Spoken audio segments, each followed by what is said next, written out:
మా లెవెల్లో సపోజ్ నిజామాబాద్ తీసుకుంటే చాలామంది సీనియర్లు అర్హులైన వ్యక్తులు 10 మంది దాకా ఉన్నారు. బట్ ఎవరు అభ్యర్థి అనేది మాకు సర్వేల రూపంగా సర్వే నడుస్తూ ఉంది. ప్రిలిమినరీ సర్వేలు జరుగుతూ ఉన్నాయి. అన్ని పార్టీ కన్నా ముందే మేము అభ్యర్థి ప్రకటిస్తాం.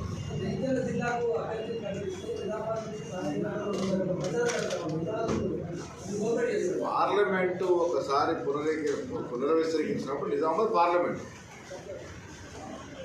పార్లమెంట్కి బయట వ్యక్తులు వచ్చి పోటీ చేసిన సందర్భం ఉంది. హరిశ్చంద్ర ఎడ గారు ఢిల్లీకి వెళ్ళి వచ్చి 3 సార్లు ఎంపీ అయ్యారు.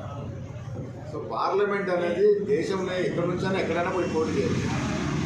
కావాల్సిందల్లా అభ్యర్థి యొక్క గుణగణాలు, అభ్యర్థి యొక్క గత చరిత్ర, అభ్యర్థి యొక్క స్టాండర్డ్స్, అభ్యర్థి యొక్క పరితరం అన్ని చేసే వ్యక్తి వస్తూ ఉంటే ఏ ప్రాంతం అయితే ఏమున్నది.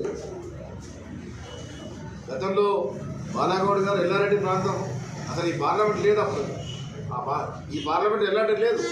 మరి ఇక్కడ 2 సార్లు గెలిపించుకున్నాం కదా, 3 సార్లు 2 సార్లు గెలిపించుకున్నాం.